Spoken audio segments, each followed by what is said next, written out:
today we're going to be making something called Tzatziki, which I first discovered when I was in Greece a few months ago for the Greek blogger camp, and we were going from island to island. It was a really cool conference because it was on a resort island, you know, and we had Tzatziki, which is I'd never had before. It's like a garlicky yogurt, and they often did it with French fries and things. And so the ingredients, it's very easy to make. I'm not a cook at all. You need a cucumber, English cucumber, a little bit of olive oil. We're going to do some lemons at the end, some garlic, which we'll mash, some chives, and then Greek yogurt. The Greek yogurt is important because if you do it with normal yogurt, it's too runny. And eventually we're going to dip it in some bread, so if it's too runny, you know, obviously it'll just run right off the bread. Because I can't cook at all, I do have my good friend here, Anton Sekwa, who is a professional chef, just in case I get stuck at any point. So the first thing we're going to start with is chopping the garlic. So we're going to start from this end, obviously, and go about, right about to there. And just do some thin slices. We're going to mash it, so obviously if we were cooking something, we want to get it really fine, but since we're going to mash it anyway, it doesn't have to be too particular. And of course this smells really good. And then now we're going to come in sideways.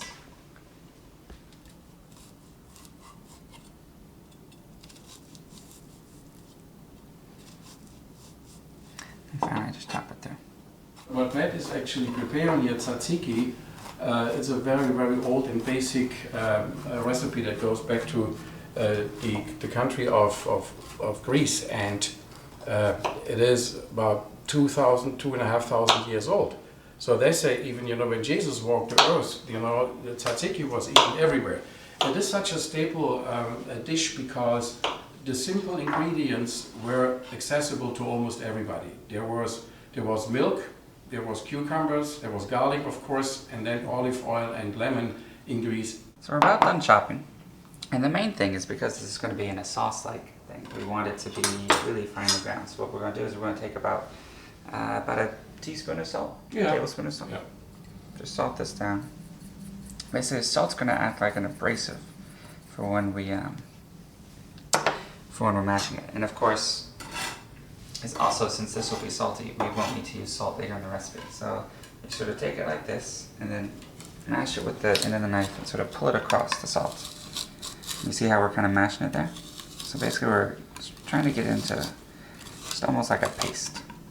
Did you know you are right-handed, right, as I see? Yeah. Did you know that they also make these wonderful chef's knives for people that are left-handed? Oh, really? Yeah. See, you are right-handed, you know. You use it, you know, with your right hand, with the handle on the right side and the blade on the left. Now, left-handed people, and I happen to have a very special knife, you know, made for left-handed people. I have it today with me, right here. Okay. Here it is. Here is the left-handed one, the left-handed version. It has the handle on the left side and the blade on the right. So if you would be left-handed, this is how you would use it. Yeah, Isn't that great? This isn't very comfortable at all. So this only takes about a minute, and when you're all done, you'll have something that looks sort of like this, like sort of a finer paste that we're later going to mix into the yogurt. You can just put it in the bowl here. And we'll let this sit. So while we will be working, you know, and grating, cutting, deseeding, and grating the cucumber and salting in order to drain water out of it, the garlic has time to breathe. Garlic should be exposed to oxygen for about 10 minutes so it really can develop all its health benefits, you know, that people say, you know, garlic has, like blood thinning or cholesterol fighting. It is excellent against vampires. So, you know, if we give it the time, you know, to breathe while we now work on the cucumbers, that is perfect. Normally we need to clean a knife or use something different, but this is so much garlic anyway, no one's going to notice. So we're going to cut it in half, like this. As close to half as we can get it. This is actually a very wet cucumber. And then what we're going to do, just from the end here, without pushing too hard, just start to scrape out the seeds. We're going to try and get most of the water out and most of the seeds out. Just come along really lightly, because if you push too hard, you'll just mash it in there. See how much water is coming out? So a trick I picked up from Anton actually was to, he likes to actually damp the whole thing, just to get as much as the water off. Just use a paper towel. Just, you know, get as much as the excess water out as possible. There we go. So now we're going to grate it. So we'll just get a little bowl. Or you can cut this in half actually.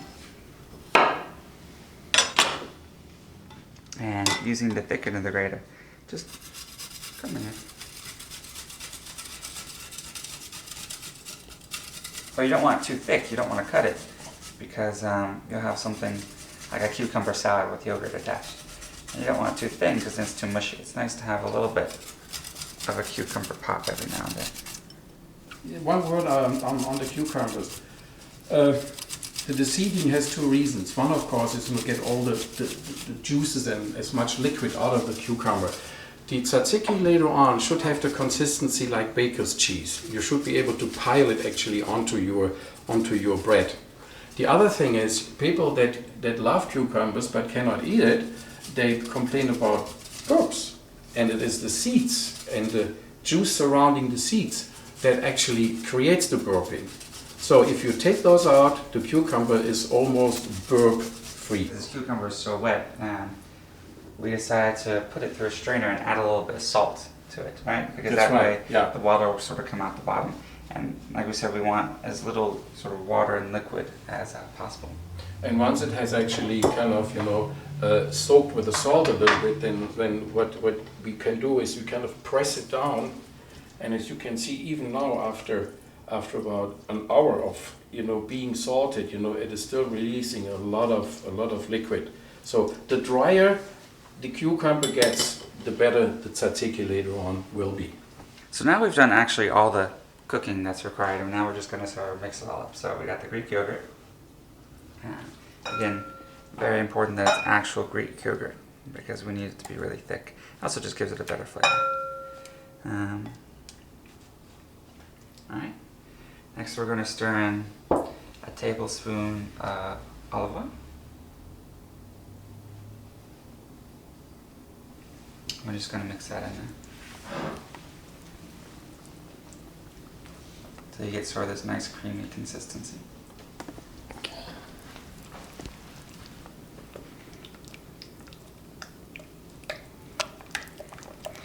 Alright, that looks pretty good.